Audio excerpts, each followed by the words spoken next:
Hello friends, welcome back to Ridhi kitchen. সবাইকে রিধি কিচেনে স্বাগত জানাই। আজকে আমরা বানাচ্ছি চাকলি পিঠে। এই চাকলি পিঠেটা কিন্তু চাল ডাল বাটার ঝামেলা ছাড়াই বানানো যায় এরকম সুজি দিয়ে। আর দেখুন কত সুন্দর প্যান থেকে ছাড়িয়ে যাচ্ছে পিঠেটা। এটা কিন্তু কোনো মিষ্টি জিনিস দিয়েই শুধু খাওয়া যায় তা না, এটা কিন্তু তরকারি যে কোনো সবজি দিয়েও এটা কিন্তু ট্রাই করা যায়। তো চলুন এবার আমরা ঝটপট দেখে নিই কিভাবে খুব সহজে সুজি দিয়ে আমরা এই চাকলি পিঠেটাকে বানাতে পারবো। এর জন্য এবার আমি মিক্সির এই বাটির মধ্যে দিয়ে দিচ্ছি 1 বাটি পরিমাণ সুজি। 1 বাটি পরিমাণ সুজির জন্য এখানে কিন্তু মেজারমেন্টটা ভীষণ গুরুত্ব। মেজারমেন্টটা কিন্তু খুব ভালো করে করতে হবে, তাহলে ব্যাটারটা ভালো হবে। এখানে আমি প্রথমেই 1 বাটি পরিমাণ সুজিকে ভালো করে মিক্সিতে গুঁড়ো করে নিলাম। এবার 1 বাটি পরিমাণ সুজির জন্য দিচ্ছি 2 চামচ ময়দা।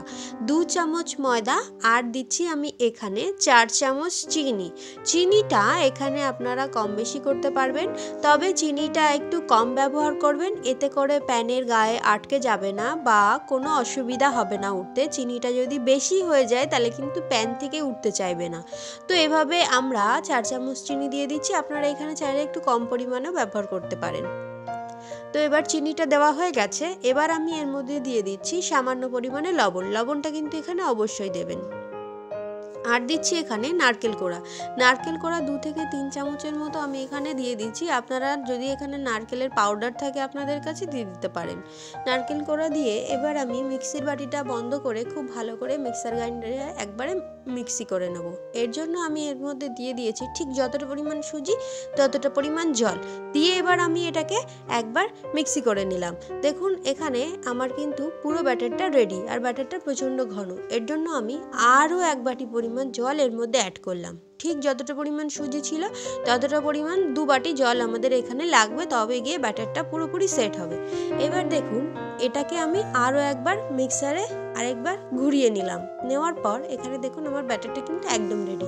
আপনাদের কাছে যদি মিক্সার না থাকে সেক্ষেত্রে কিন্তু হাত দিয়েও ব্যাটারটা করে নিতে পারেন। এবার ফ্রেন্ডস, আপনাদের কাছে আমার একটাই রিকোয়েস্ট, যারা যারা এখনও আমার চ্যানেলকে সাবস্ক্রাইব করেননি প্লিজ আমার চ্যানেলটাকে সাবস্ক্রাইব করে আমার একটু সঙ্গে থাকুন, এতে করে আমি আরও ভালো ভালো রেসিপি আপনাদের সঙ্গে শেয়ার করতে পারবো।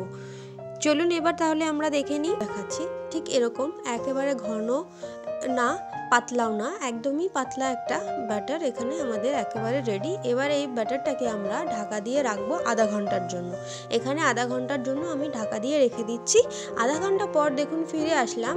এখানে আমাদের ব্যাটারটা কিন্তু দেখুন আমি দেখিয়ে দিচ্ছি চামচের সাহায্যে, এই যে একেবারে রেডি। এবার আমরা এটাকে প্যানে পিঠেগুলোকে এবার বানিয়ে নেব। এর জন্য প্রথমে খুব ভালো করে একটু ফেটিয়ে নিচ্ছি, কারণ যেহেতু এটা আধা ঘন্টা রেস্টে ছিল তাই এটাকে একটু নাড়িয়ে নিলাম। নেওয়ার পর এই ফ্রাই প্যানের মধ্যে সাদা তেল দিয়ে আমরা ব্রাশ করে নিচ্ছি। নিয়ে খুব ভালো করে দেখুন এখানে ব্রাশ দিয়ে কিন্তু আমি ব্রাশটা করে নিচ্ছি। নেওয়ার পর এটা তেলটা খুব ভালো করে যখন গরম হয়ে যাবে এর মধ্যে আমি চামচের সাহায্যে 1 চামচ পরিমাণ বাটার দিয়ে দিয়েছি। দেওয়ার পরে এই সাইডটা দিয়ে এইভাবে একটু খুন্তির সাহায্যে সাইডটা দিয়ে একটু হালকা হালকা করে আমরা ছাড়িয়ে দেব। তারপরে ছাড়ানো হয়ে গেলে এই পিঠেটা কিন্তু করা খুব ইজি। দেখুন সাইড দিয়ে একটু একটু করে ছাড়িয়ে দিচ্ছি, মাঝখানটা আপনি আপ উঠে আসবে। এভাবে একটু ভালো করে পিঠের উপরটা যখন আমাদের এরকম শুকিয়ে আসবে তখন কিন্তু এমনিতেই উঠে চলে আসবে। এবার এইভাবে আমরা তুলে ভাঁজ করে নিয়ে আমরা এটাকে রেখে দেব। এইটাকে করা খুবই ইজি, কিন্তু একটু গরম থাকে যেহেতু পিঠেটা, তাই আমরা কি করে ভাঁজটা করব আমি পরেরটাই আপনাদের করে দেখাচ্ছি। দেখুন এখানে কিন্তু আমার পিঠেটা এরকমভাবে ভাঁজ করে নিয়ে তুলে নিতে হবে। এই যে এরকম খুন্তির সাহায্যে আপনারা ধরবেন খুব সাবধানে, যেহেতু এটা গরম থাকে তাই। আর এক হাত দিয়ে এভাবে টেনে এভাবে এরপরে দিয়ে দিলাম, আর এই সাইডটা থেকে উল্টে এদিকে দিয়ে দেবো। এরকম করেই আমরা ফোল্ড করে করে পুরো পিঠেগুলোকে বানিয়ে নিচ্ছি। এখানে এই চাকলি পিঠেটা কিন্তু খেজুরের যে নরম গুড়টা থাকে সেই খেজুরের গুড়টা দিয়ে খেতে কিন্তু সব থেকে ভালো লাগে। এছাড়াও আপনারা তরকারি দিয়ে এই খাবারটা খেতে পারেন। এতক্ষণ সঙ্গে থাকার জন্য অসংখ্য ধন্যবাদ।